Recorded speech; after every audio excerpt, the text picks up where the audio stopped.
Moto-no-Raikou, also known as Minamoto no Yorimitsu. Born as the eldest son of the Minamoto clan, he is a figure who contributed to the development of the entire Seiwa Genji line. As a founder of the Setsugenji branch, he is also the strongest mystery slayer of the Heian period, who destroyed many monstrosities such as the fabled Shutendoji. Leading his subordinates, Raikou's 4 heavenly kings, he continued to protect the peace of the capital. Naturally, he is a male in historical fact. However, today we are talking about the berserker Minamoto-no-Raikou, or better known as Mamma-Raikou. Minamoto-no-Raikou, also known as Yorimitsu or Ushigozen. If you came here looking for a servant who was just built to dish out massive damage, well, you will not be disappointed in Raikou, because she brings some massive assets to your team. But first, let's talk about her stats, clocking in at 11,556 attack, as well as 13,500 hit points. Her base stats are nothing to brag about. Both of these put her squarely in 4th place versus all of the berserkers that are currently out in the game. But where she lacks her HP and her attack stats, she makes up for with other very, very massive benefits to her damage. Moving on to her hidden stats and deck, she does have a Quick Arts Buster deck with 3 hits on her Quick card, 4 hits on her Arts card, 1 on the Buster, 5 on the extra attack. Her NP generation does rank one of the lowest. However, when you put into account her high hit counts on her Arts cards, which there are 2 of, this does offset that a little bit, and it does put her NP generation at about average.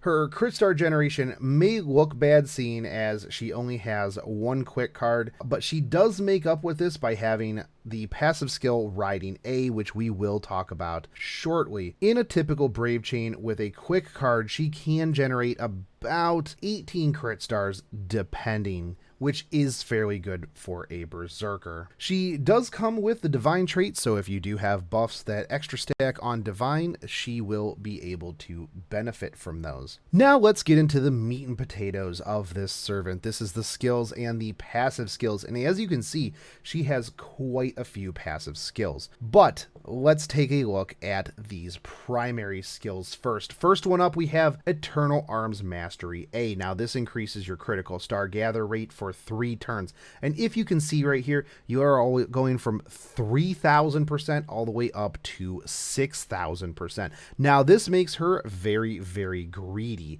That means that if there are stars on the field, she is going to have these. Now, this definitely helps because she is geared towards being a very crit-centric berserker. This is where a lot of her damage is going to come from.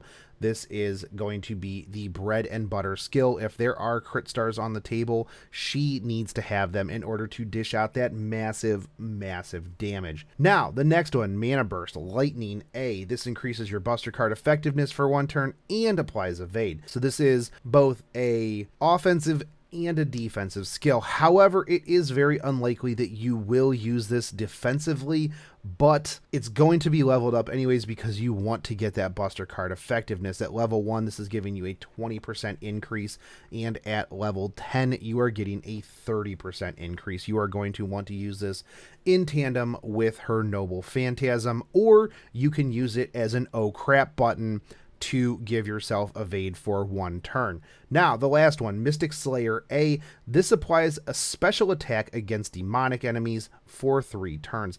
This also applies a special attack against Sky and Earth servants, except for Demi and Pseudo servants. Now, this does give you this benefit for 3 turns, and if somehow you're going up against a demonic Sky Earth servant, you are going to get to double dip into that damage. Now, 30% at rank 1 all the way up to 50% at rank 10. And if you did go up against a demonic sky demon, you would be doing an extra 100% special damage against that unit. Couple that with the crit stars that you are eating, as well as the mana burst, and you are going to be putting out some insane amounts of damage.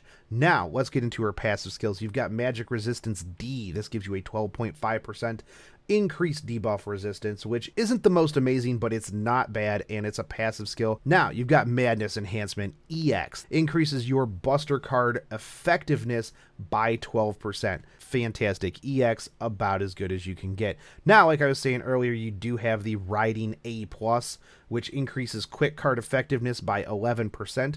Riding is not something that you see very often on Berserkers, and you would think, oh, well, what a waste because you only have one card. But like I stated earlier, this does help when you do have that one card to produce a little bit more in the way of stars. Plus, who doesn't want a little bit of Riding A+ from Moto-no-Raikou? The last one we have here is Divinity C. This applies a damage plus of 150. Pretty straightforward. Alright, so now let's get into her noble phantasm. Ox King's Lightning, Vengeance of the Almighty Heavens.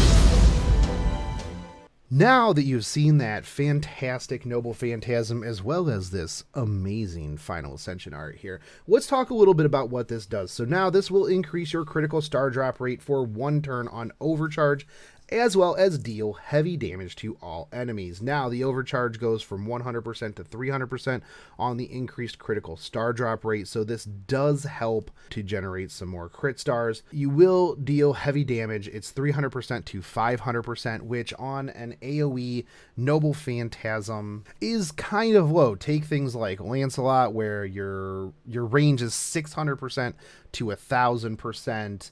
You have people like Tamamo Cat, who has also 600 to 1,000 damage. However, I do understand that those are quick-based Noble Phantasms, and even people like Kyo, who does have a Buster Noble Phantasm, is 300% to 500%. Just because of the Buster damage. Now, that's not saying that that is going to make her a slouch in terms of damage. She is definitely a wave sweeper with this Noble Phantasm, and it looks super cool. So you will be using her for farming, but don't count her out for boss killing, because she also brings the pain. All right, now let's get into the craft essence suggestions. So right off of the bat, we are going to go with Victor of the Moon, and this one should be a pretty obvious one. This one's going to increase your Buster card effectiveness. It's also going to increase your critical strength 10% and 20% respectively, and then 15% and 25% when limit broken. This brings basically everything that Raikou needs. It brings that increased Buster damage for her Noble Phantasm as well as her 2 Buster cards. It also increases that crit damage, which she should be getting the stars if you're building her team correctly, and she should be just bringing the damage. So that's going to be an extra 25% damage on those crits. If you do not have access to Victor of the Moon, something else you can use is Limited Over Zero. This does give you the flat Buster card increase. While it is a bit bigger than the Victor of the Moon's increase, this does only affect the Buster cards, and it does not give you that extra crit strength. However, this will help out with the Noble Phantasm as well as the 2 Buster cards. Now, if you can hold out until Christmas, one of the cards that I am very much looking forward to is the Holy Knight's Supper. This increases your NP gauge by 30% at the start of the battle. This increases your critical strength damage as well as your NP strength damage. And this is going to be the card that I think that you will want to use on her if you are going to be using her for farming to clear things, because when limit broken, this gives you the 50% start, much like Halloween Princess, Golden Sumo.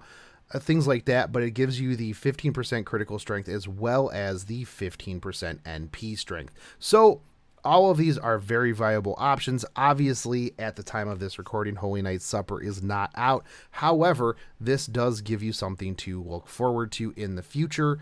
Not only that, but that art is fantastic. Since she is very heavily crit based and a berserker, some of the people that you are going to want to run her with will be Hans Christian Andersen, Jack the Ripper, Waver, and Merlin when he comes out. But not everyone will have Merlin, and Merlin is a little ways out. So I personally would suggest a team of Raikou, Jack, and Waver. This gives you the NP gain that you need through Waver, as well as the defensive buffs to cut some of that damage that will be coming in on her. Because remember, she is a berserker, so she will be taking that 1.5 times damage. Jack is there to crit stars all day long. If you don't have access to Jack the Ripper, you can run a Hans Christian Andersen. This will just increase her crit damage as well as generate those passive crit stars. If you do not have access to any of those, you can also swap in a Cursed Arm of Hassan, who is also a very good star generator as well. So a team of Raikou plus Cursed Arm Hassan plus Hans Christian Andersen would be a very solid team. Now let's get into the pros and the cons of Raikou. Not only does she bring some of the most massive assets to your teams in terms of dealing fantastic damage, semi-solid star generation, and it being a reliable critter, but if you are not looking at her from the rose-colored glasses of the waifu glasses, let's take a look at some of her cons. She does only have one defensive tool, which you will be using potentially to increase your damage. So it is a double-edged sword. You have a defensive tool. However, if you use it as a defensive tool, you're not going to have that buster up. Her NP does have a very low damage modifier, but on the flip side, in terms of pros, it does have a very high hit count, as well as increasing critical stars. So if you do use this on a full wave, you can generate about 28 to 30 crit stars. And if you bring the overcharge into play, you can get pretty high up there. You can get upwards of 50 crit stars, which guarantees that everybody on the team will have a 100% chance of critting next turn. Worst case scenario, if you only get 30 crit stars and you use her first skill, she can eat all of those crit stars, and then she can bring the follow-up damage the next turn. Now, the other thing too is she is a berserker, so she is going to be taking the 1.5 damage. She does maintain her status as one of the top AoE berserkers in the game currently in JP, so that means that if you do pick her up, you will be future-proofing yourself so that you don't have to worry about any other AoE berserkers that come out, because she is solidly at the top of that list. She's also pretty high up on some other tier lists as well, waifu tier lists. But with all of that said, do I think that she is a solid pickup? It depends on what you have and what you are rolling for. If you're rolling for waifu, go for it, dude. Blow your load, because that is what you have been saving for. But if you just want to pick up another AoE berserker, I think that there are much better budget options, and you can save your Saint Quartz for the Camelot banner or the Summer banners. Anyways, I hope that this guide has helped you out in your quest on whether or not you should roll for Mina Moto-no-Raikou. And I want to give a huge shout out to all of the Patreons that help make this channel great. You guys are fantastic, and I heart you. You can't see it, but I am doing a little boob heart for you in the spirit of this Raikou guide. But if you guys want to help out the channel, you can always just smash that subscribe button, hit that bell notification, drop me a like and a comment down below. And I will catch you guys on the next Servant Spotlight, and I hope that you are ready for Onigashima. Take it easy, guys. Peace.